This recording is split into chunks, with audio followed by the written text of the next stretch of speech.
Ce qu'il faut comprendre, c'est que 2023, c'est la conséquence de plusieurs chocs.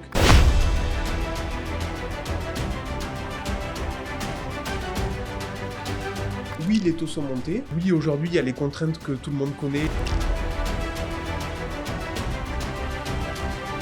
HCSF, je vais essayer d'être simple sur ce sujet, mais si on a envie d'accompagner un porteur de projet, malgré qu'il ait un taux d'endettement à 37%, on ira. Il n'y a pas de souci. Je suis Bastoul, je suis ravi de vous recevoir aujourd'hui dans ce podcast.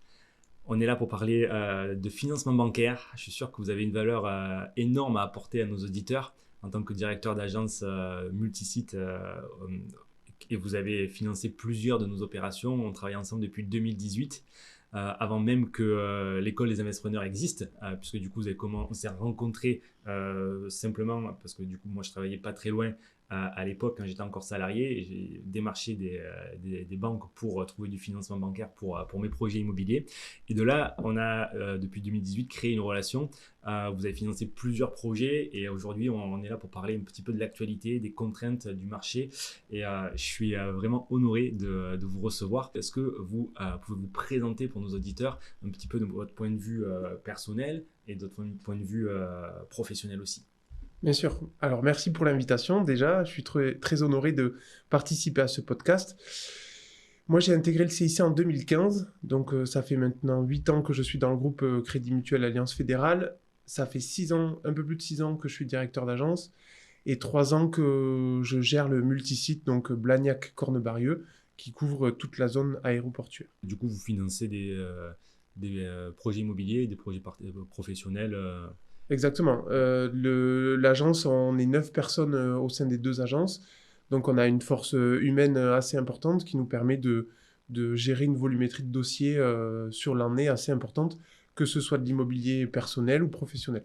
Ok, donc super, très intéressant. C'est pour ça que du coup, dans les minutes qui vont suivre, on va parler du métier de directeur bancaire et de conseiller bancaire en termes de financement d'un point de vue investisseur immobilier, mais on va aussi parler un petit peu plus largement du contexte des entreprises.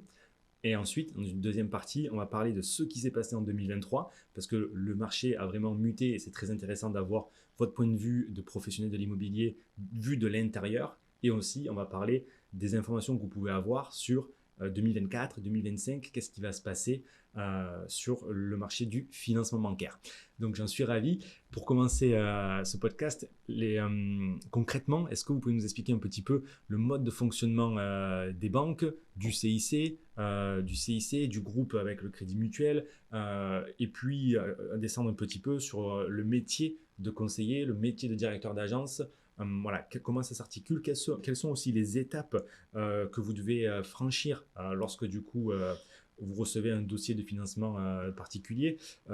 Quels sont les ordres de grandeur, les délégations, les décisions que vous pouvez prendre en interne, un peu, voilà, quel est le behind the scene, qu'est-ce qui se passe de votre côté lorsque un investisseur immobilier arrive chez vous? Comment ça Bien sûr. fonctionne? Alors, je me concentrerai sur le CIC et ce que je connais exactement et ce que je vis au quotidien. Dans notre rôle, notre objectif principal est d'accompagner nos clients et nos prospects. Encore une fois, on a les moyens humains et techniques pour le faire aujourd'hui. Le groupe nous met à disposition plusieurs outils pour être réactifs et proactifs dans les demandes de nos clients. Et ce qu'il faut comprendre, c'est que on intervient toujours dans une approche globale. Donc, on parlait de groupe bancaire. L'idée, c'est qu'on a l'immobilier, on a l'assurance, on a tous les produits annexes qui peuvent se greffer. Mais vraiment, on raisonne en approche globale.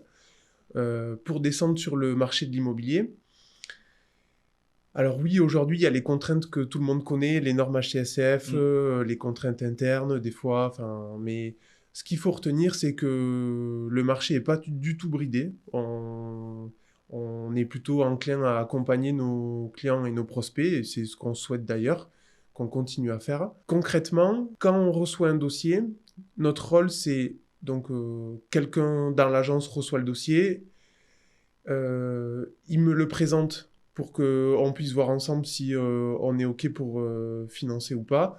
Ce qu'il faut savoir, c'est qu'au sein du CIC, 90% des décisions sont prises dans les agences. par le directeur par le directeur de l'agence. Jusqu'à un certain niveau de délégation? Alors oui, les niveaux de délégation sont assez durs à expliquer dans le sens où ça dépend si c'est prospect ou client, ça dépend quelle garantie on a, ça dépend l'historique qu'on peut avoir, enfin, ça dépend de l'encours aussi qu'on peut avoir. Enfin, il y a beaucoup de critères qui rentrent en compte sur Niveau de délégation. le niveau de délégation, effectivement. Mais ce qu'il faut retenir, c'est que on a quand même à la fois les moyens humains et du coup, je disais, les moyens techniques pour absorber une volumétrie de dossier et être réactif dans la prise de décision. Donc ça, c'est important. C'est sûr que ça, au niveau réactivité, le dernier projet que je vous ai apporté en 15 jours, enfin moi, je vais avoir cette technique de négociation où je dis que je peux signer un compromis, m'engager à acheter un bien sans conditions suspensives d'obtention de crédit, que souvent un investisseur immobilier débutant va avoir tendance à inclure, ce qui va mettre un gros doute sur la faisabilité, la concrétisation du projet d'un point de vue vendeur.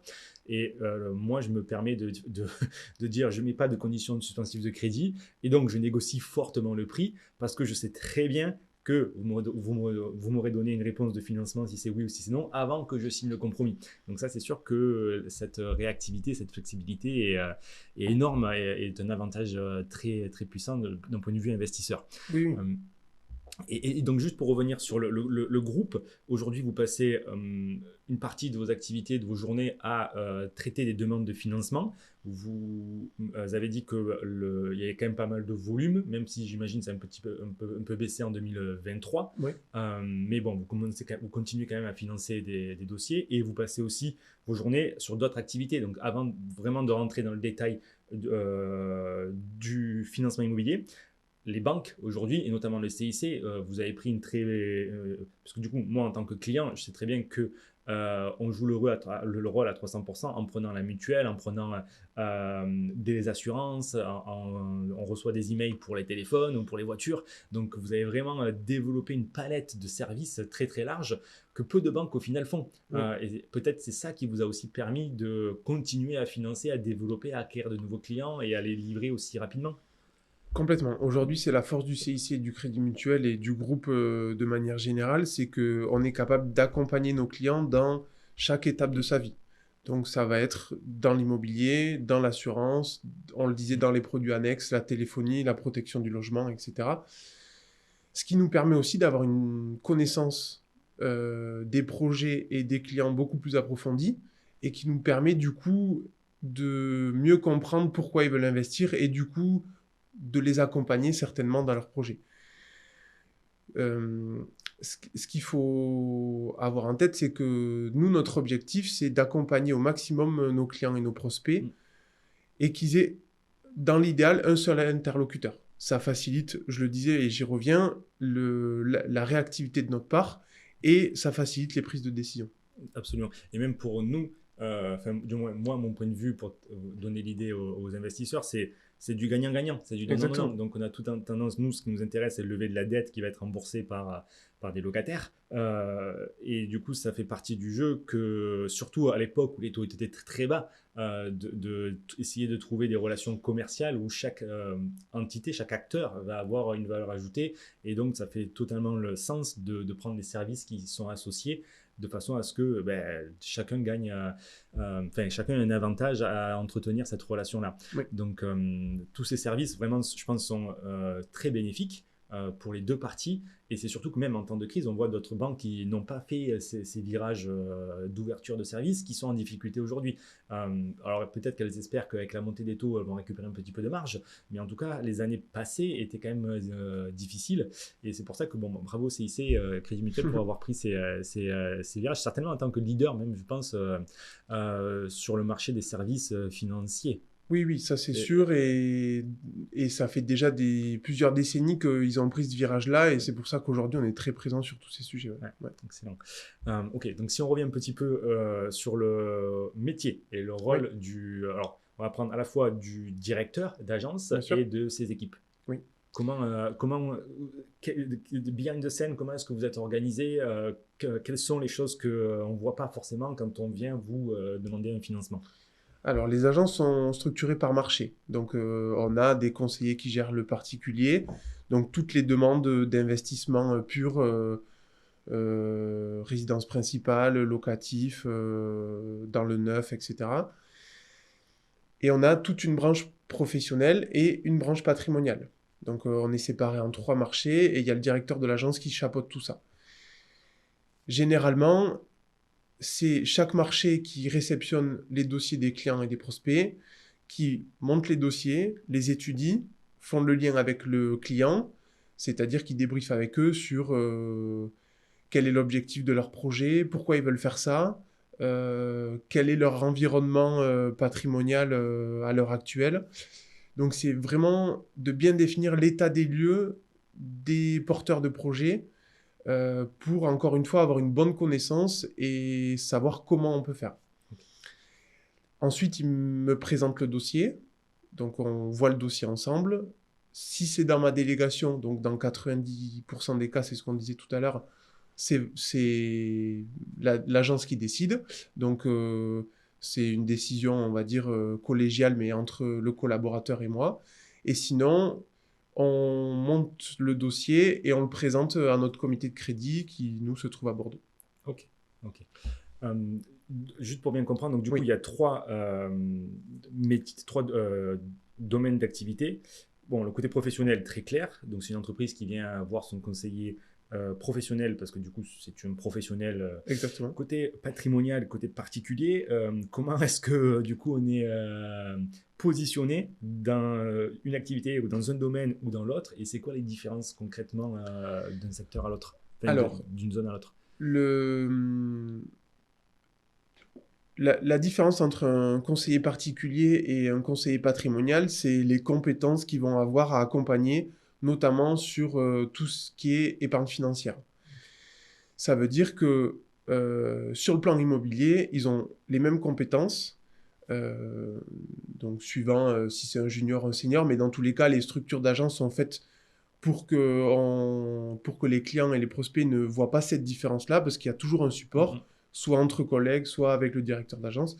Donc l'idée, c'est de mettre la bonne personne en face du bon client ou prospect. C'est pour ça qu'on a structuré le marché en conseiller patrimonial et conseiller euh, particulier.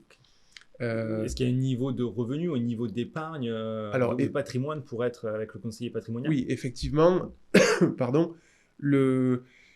on va loger dans le portefeuille du conseiller patrimonial les revenus à partir de 6 000 à 8 000 euros dans le couple par mois.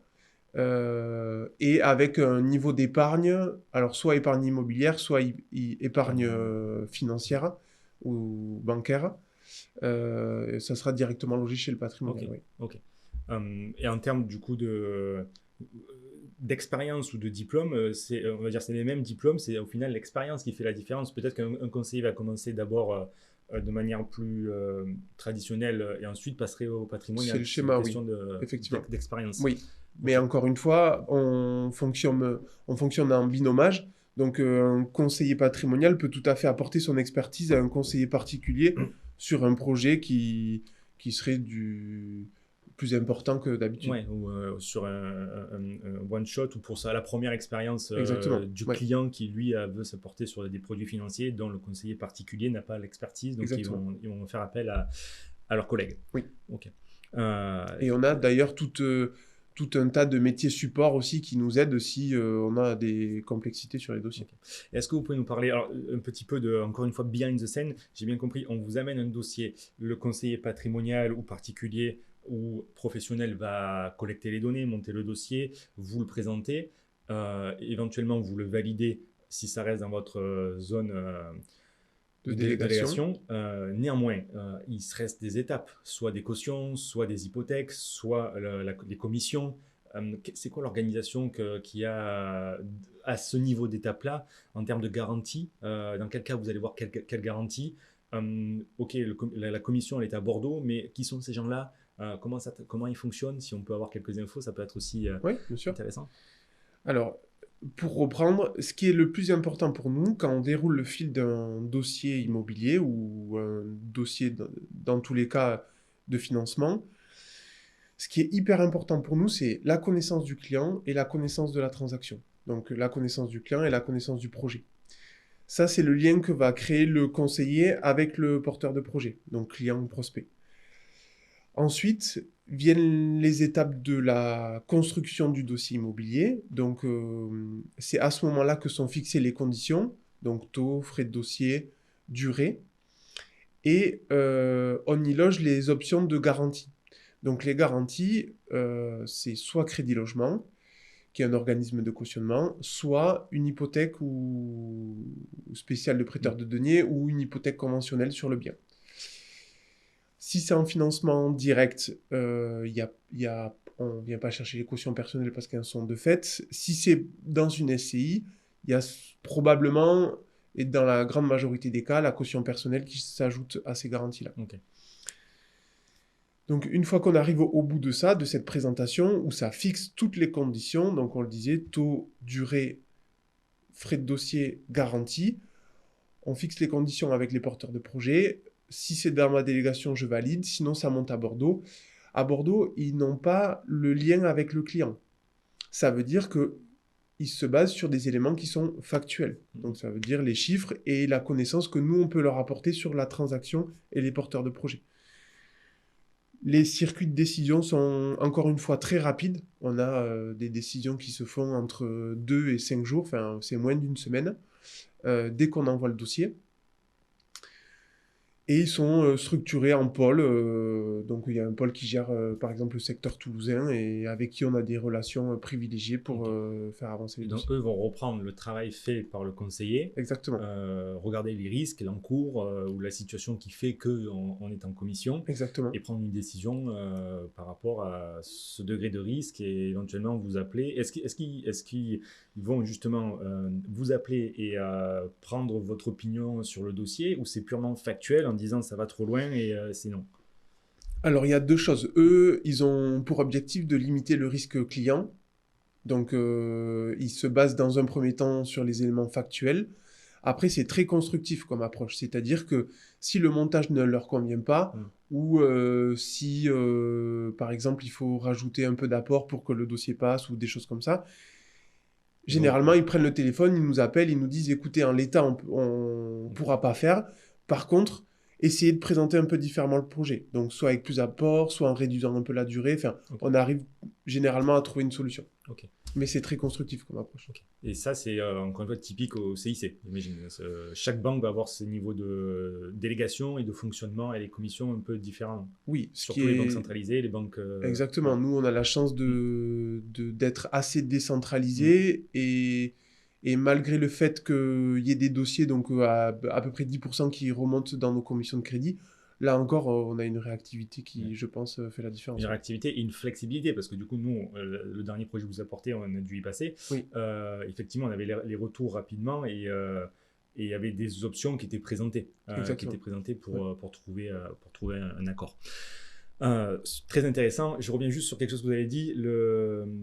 Donc, en termes de financement particulier, les cautions, c'est directement les individus, pour clarifier le point. Et effectivement, si vous avez des dossiers qui sont montés par des SCI, là, alors, vous allez prendre des cautions, non pas sur la société, mais des cautions sur les individus aussi. Oui. Qui, imaginons, s'il y a un défaut de paiement, on va dire que à l'inverse d'une société, si le financement est professionnel chez le conseiller professionnel, l'individu, lui, n'est pas lié à un défaut de paiement. En SCI, il peut être appelé personnellement à compléter les défauts de paiement. Oui, dans tous les cas, ils sont un associé dans une SCI et caution de fait à hauteur du pourcentage de détention qu'ils détiennent dans la SCI. Mais on vient compléter, nous, jusqu'à 100%. Ok, très intéressant. On va parler un petit peu pour la suite du coup de cet entretien de ce qui s'est passé en 2023 et de ce qui s'est passé et ce qui va se passer en 2024-2025. Avant ça, j'ai juste une petite idée qui, je pense, pourrait être intéressante pour nos auditeurs. Les assurances. Les assurances, on n'en a pas parlé, mais c'est quelque chose qui, de mon point de vue, est très important lorsqu'on fait de l'immobilier, puisque du coup, on peut encore une fois, on ne sait pas de quoi demain est fait. S'il y a un décès d'un des associés ou d'un des emprunteurs, il y a des assurances qui permettent de sécuriser la famille ou les autres emprunteurs. Oui. Est-ce que sur ça, vous avez quelques... Enfin, moi, je veux dire, je ne fais pas de l'immobilier pour ça, mais je me dis quand même que c'est un gros avantage que de bien être assuré et ça garantit la sécurité de la famille.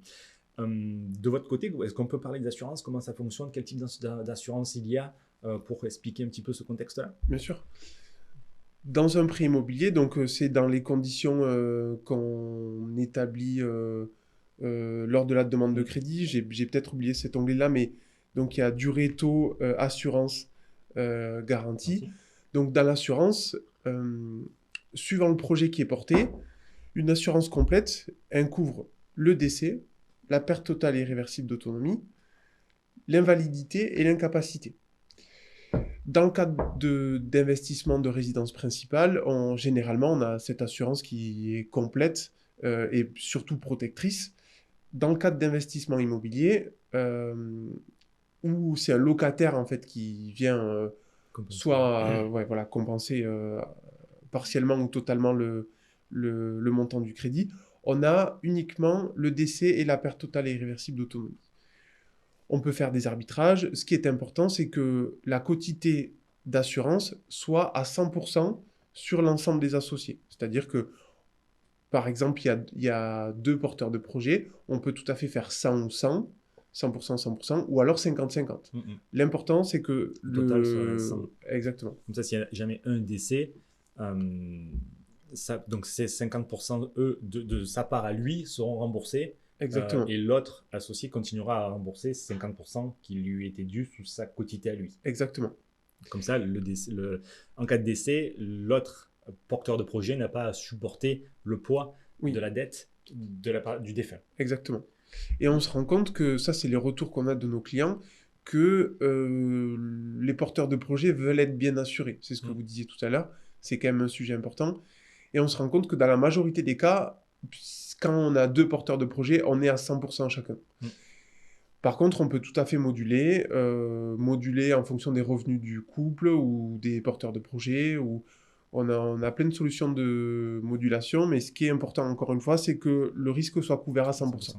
Le risque décès, le risque invalidité, le risque... parce que du coup, il y a plusieurs, comme on l'a dit, types d'assurance, et c'est exactement la même logique c'est la même logique. Sous chacune des différents types d'assurance. Oui.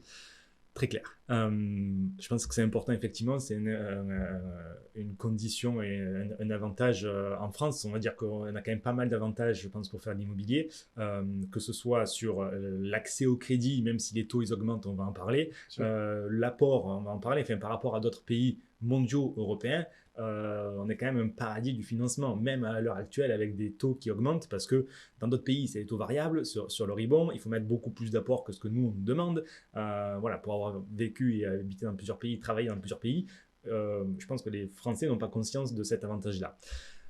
Donc, parlons un petit peu des choses qui fâchent. En 2023, il s'est passé quand même pas mal d'activités, de changements, de mutations sur le marché. Est-ce que vous pouvez nous résumer un petit peu la situation? Qu'est-ce qui s'est passé? Oui, bien sûr.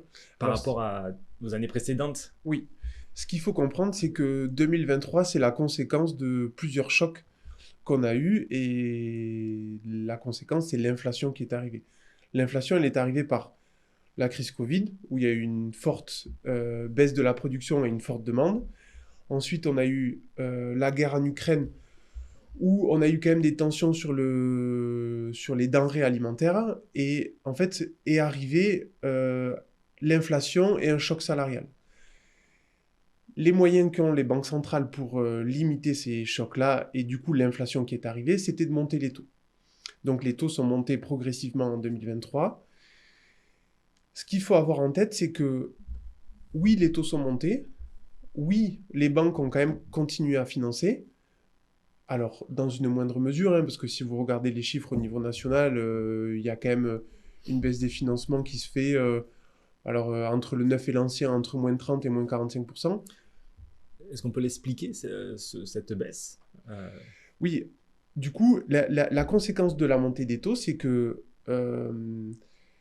En fait, les ménages ont été plus attentistes. C'est-à-dire que, moi je le vois comme ça, j'imagine que les gens qui avaient par exemple envie de changer de résidence principale ou avaient un projet d'investissement locatif se sont dit, les taux sont en train de monter, il y a de l'inflation, donc perte de pouvoir d'achat, hop, on se met un peu en recul, on va être un peu attentiste. Et en fait, ce qui, mécaniquement, a fait qu'il y a eu moins de transactions immobilières, donc moins de dossiers sur la table des banquiers aussi, et du coup moins de financement. Mais il faut bien reprendre tout le cheminement pour bien comprendre pourquoi, en 2023, il y a eu moins de financement. C'est parce qu'on a eu moins de dossiers. Mm. Alors c'est vrai qu'aujourd'hui, toute la chaîne est un peu bousculée, mais... Donc, si je comprends bien, en réalité, il n'y a pas plus de refus. C'est juste qu'il y a moins de volume parce qu'effectivement, les gens sont plus attentistes en disant les prix Exactement. vont baisser, les taux vont potentiellement baisser, je peux acheter à 5%. Ouais, donc, c'est plus l'Eldorado comme ça pouvait l'être en 2020, 21, 22. Ou même avant. Donc là, les gens sont plus attentistes, moins de volume, donc baisse du nombre de transactions qui sont liées au financement. Mais en réalité, sur votre table à vous, on peut en faire l'hypothèse que c'est équivalent sur les autres tables des autres banquiers. En réalité, J'imagine, le oui. taux de conversion par rapport au dossier que vous recevez est équivalent. Ça n'a pas beaucoup bougé. Ce qui est vrai, c'est que on a juste cette problématique de volumétrie. Mm. Mais en termes de taux d'accord ou de taux de refus, on est quasiment sur les mêmes bases. Ok. Et est-ce que du coup, il y a une différence sur les conditions? Sur les conditions, parce qu'ok, on est en train de dire que vous avez moins de volume, mais que le taux de concrétisation est plus ou moins équivalent. Maintenant, est-ce qu'il est plus équivalent en demandant plus d'apports, en demandant, bon, ok, les taux ont augmenté, plus de garanties. Est-ce que de ce côté-là, ça a changé? Alors, ce qui est vrai, c'est que avec la montée des taux, on a une tension sur le marché de l'immobilier et notamment une difficulté à établir le vrai prix du bien Mhm. immobilier. Ça doit être forcément compensé par de l'apport. Donc aujourd'hui, ce qui est vrai, c'est que des dossiers sans apport, on n'en voit plus. Ok. Enfin, ou très peu, ou très occasionnellement. Enfin, je ne peux pas faire une généralité, mais dans tous les cas, c'est pas les dossiers qu'on finance aujourd'hui. Donc, ce qui est vrai, c'est que on a de l'apport sur les dossiers. Alors, ça peut être 10%, 15%, 20%. Ça dépend des porteurs de projet, du projet en lui-même. Et encore une fois, nous, l'intérêt, c'est qu'on a la capacité humaine et technique de prendre des décisions rapidement. Donc, ou de trouver des alternatives entre la durée, le niveau d'apport. Mais oui, oui, c'est... Du coup, ça a changé dans le sens où potentiellement on demande un peu plus d'apport que les années précédentes. Même si précédemment il fallait que toujours souvent financer les frais d'agence, les frais de notaire, là aujourd'hui c'est plus fréquent. C'est plus fréquent de devoir apporter ces montants-là. Donc évidemment, si on part sur un projet à 300 000 euros, 10%, ça va vite faire des sommes relativement conséquentes. Si on part sur un projet à 200 000, c'est peut-être plus atteignable pour la majeure partie Oui, des Français. effectivement, ça reste du cas par cas. Mais dans l'approche qu'on a dans la relation et avec les porteurs de projets, c'est aussi de dire, si on a un projet de 300 000 euros sur la table, c'est de dire, ben là, on est peut-être un peu limite pour partir sur ces montants-là. Et des fois, on le voit, les clients, ils reviennent vers nous 2, 3 mois plus tard avec des projets un peu plus petits qu'on est capable de financer. Mm.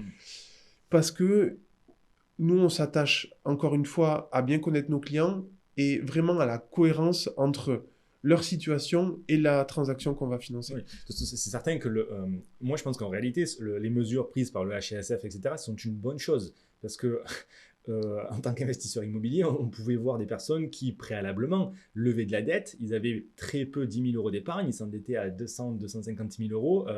Et dans l'immobilier, on peut gagner de l'argent, mais à un moment donné, il peut avoir aussi des problèmes. Et si on n'a pas une trésorerie de sécurité, Exactement.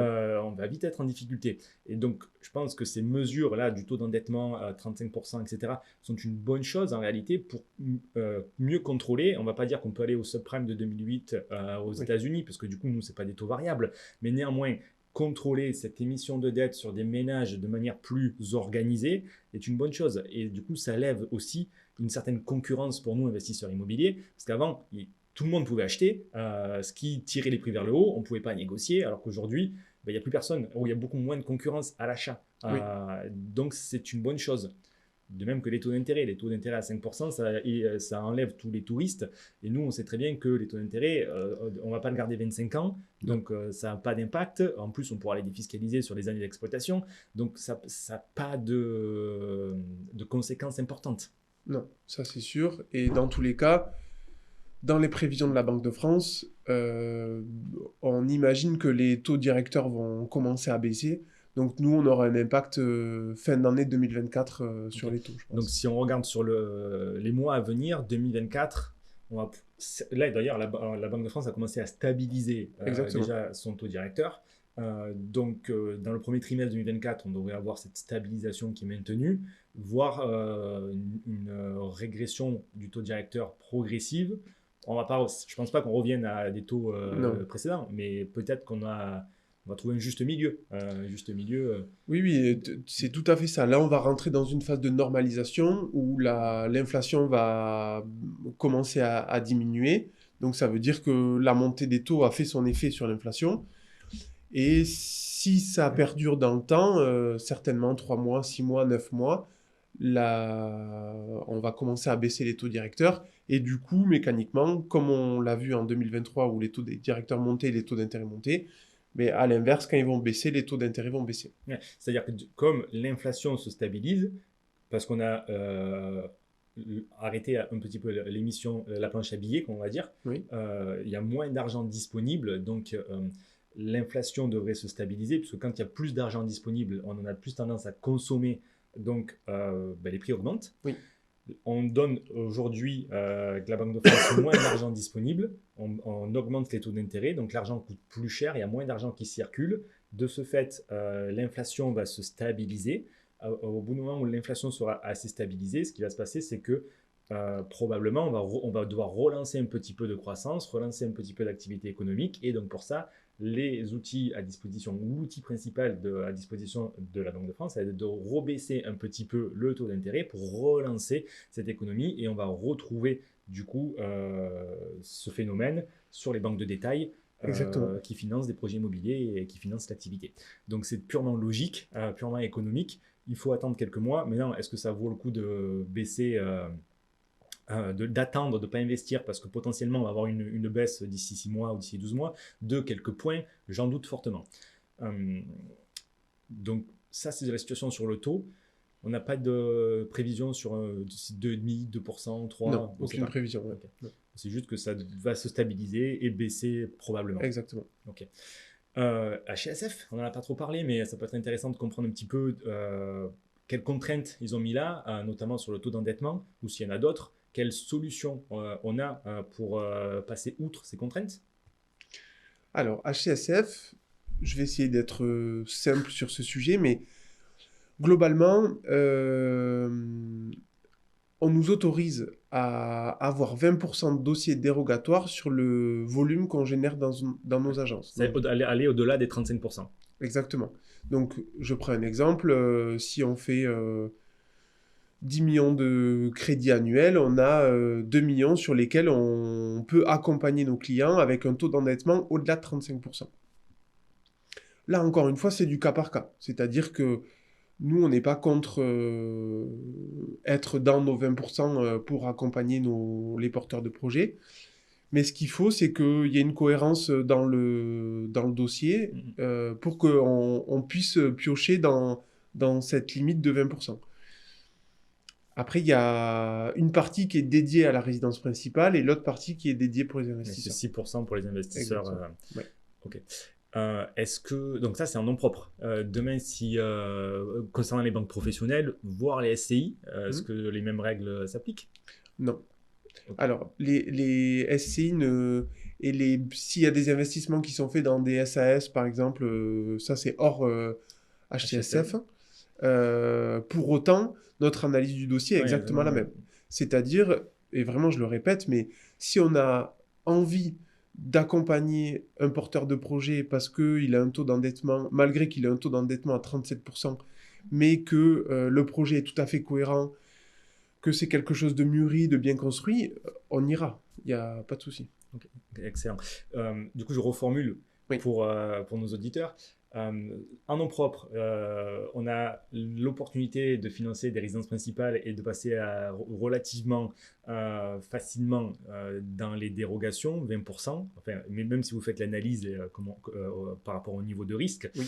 le petit hack qu'il peut avoir, c'est les investisseurs qui vont se dire, ok, je suis pas finançable sur du locatif, du coup, je vais dire que c'est pour ma résidence principale, et après, ils changent d'avis.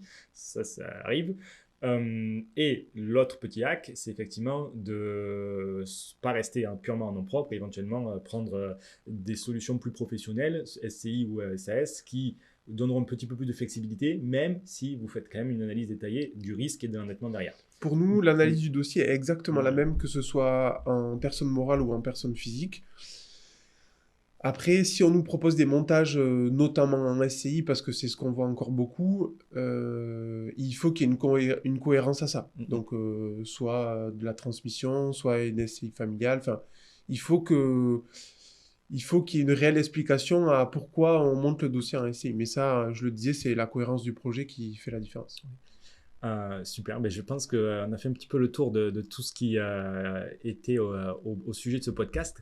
Ce qui peut être aussi très intéressant, c'est de vous retrouver. Donc, je sais que vous avez dit que vous êtes dans 2 agences autour de Toulouse, mais néanmoins, je sais que vous travaillez aussi, enfin, la façon qu'on a tisser cette relation, c'est que il y a des agences CIC ou du groupe partout en France, et nous, Oui. ça nous arrive très souvent nous envoyer des clients à vous que vous financez si vous êtes responsable dans le secteur autour de Toulouse, mais aussi vous mettez nos clients qui sont ailleurs en France en contact avec des conseillers Oui. de la région ou même de la France. Exactement, on a un maillage assez large au niveau national, donc on est capable de rediriger nos porteurs de projets sur des lieux locaux qui ont du coup le pouvoir de décision, la connaissance du marché, et c'est quand même beaucoup plus agréable de fonctionner comme ça. En termes d'agence au sein du CIC, est-ce qu'il y a des agences qui sont plus ou moins euh, ouvertes à faire des investissements locatifs ou porteuses de ce type d'activité? Non, on a normalement tous la même approche des dossiers, donc il ne devrait pas y avoir de différence entre l'une et l'autre agence. Euh, mais j'ai en tête un dossier que vous nous aviez transmis, qui était sur Tarbes, qu'on a envoyé à l'agence de Tarbes, qui a financé. Enfin, on a plein d'exemples comme ça. Mais non, non, l'approche est la même. Les Après, conseillers sont formés de la même manière. ouais, donc c'est une histoire de banque au niveau organisation groupe. Donc là, on est très bien. Et ensuite, c'est une histoire de, je pense aussi, euh, ouverture, compétence, ouverture du directeur d'agence et du conseiller qui va, lui, avoir soit le temps, soit l'expérience pour traiter le dossier quand même. Oui, ça c'est sûr. Après, vraiment, je confirme que l'approche doit être la même dans tous les CIC ou crédits mutuels. Après, il y a plus ou moins d'appétence ou de connaissances, mais encore une fois, c'est compensé par les binomages dans les agences. Et pour moi, vraiment, je reviens sur ce sujet. Ce qui est important, c'est d'être en local. Parce qu'on le disait tout à l'heure, une de nos forces, c'est d'être réactif et d'avoir des prises de décision rapides. Donc, si on nous propose un dossier qui est, je sais pas moi, à Lyon, on préfère rediriger sur une agence locale qui a ce pouvoir de décision et la connaissance du marché. Ça, parce que du coup, l'agence locale va regarder le dossier apporté par l'investisseur en termes de prix au mètre carré, en termes de valeur patrimoniale, exactement. En termes de... Ouais. Chose que personne d'autre mieux qu'un local pourra avoir. Oui. Super. Monsieur Bastoul, ce podcast s'appelle Les pépites de l'immobilier. Du coup, j'en viens à la question de la conclusion de ce podcast qui serait, est-ce que vous auriez une pépite, un conseil, une recommandation à partager de votre point de vue de professionnel banquier de l'immobilier pour nos auditeurs? À quoi ils doivent faire exactement attention? C'est quoi votre recommandation, votre petite pépite pour qu'ils aient leur financement? Alors, j'ai pas de boule de cristal. Ce que je disais, c'est que c'est vraiment du cas par cas. Mais par contre, vraiment avoir des projets structurés, c'est aidant pour la mise en place de financement. Donc, venez avec quelque chose d'établi, de réfléchi. Venez nous présenter vos dossiers. On n'a pas arrêté de prêter, loin de là. Mais voilà, il faut arriver avec quelque chose de structuré. Vous avez quelques tips dans ce podcast qui vous permettent de savoir où on peut aller et comment. Mais l'idée, c'est ça. Ce qu'il faut retenir, c'est que être structuré, avoir quelque chose de bien établi, de bien mûri. Et généralement, voilà, pour résumer, c'est-à-dire que préalablement, dans les années précédentes, c'était peut-être un petit peu plus facile et ouvert à du tout, du n'importe quoi. Aujourd'hui, il faut une approche même plus professionnelle, même si vous êtes en face d'un conseiller patrimonial ou particulier. Mais moi, l'approche, je pense, doit être telle que nous, on vous envoie des dossiers, c'est-à-dire bien monté, prix au mètre carré, devis, travaux, assurance décennale, prix au mètre carré de la ville, recettes locatives justifiées, valeur vénale justifiée. Bref, que l'ensemble du dossier soit mis et que vous ayez l'ensemble des pièces à disposition pour être efficace et pour comprendre qu'en face de vous, vous avez une personne sérieuse qui a bien préparé les choses et surtout qui a bien dimensionné la capacité de financement avec le projet et avec sa situation, qui a un projet rentable avec du cash flow, qui n'est pas trop risqué parce qu'il n'y a pas trop de travaux, que ce n'est pas perdu au milieu de nowhere, de nulle part. Donc voilà, faire les choses correctement pour que ça marche, et à partir de ce moment-là, il n'y a pas de raison que ça ne marche pas. Non, exactement. Et malgré la hausse des taux, il faut s'enlever cette idée reçue de dire que les banques ne prêtent plus. C'est pas vrai, c'est juste la volumétrie de dossier qui est différente. Mais on continue à accompagner les porteurs de projets, clients ou prospects. On sait faire ça et on a envie de continuer à faire ça. Super, superbe conclusion. Merci beaucoup, Monsieur Bastoul. À très bientôt pour la suite. Merci, à bientôt.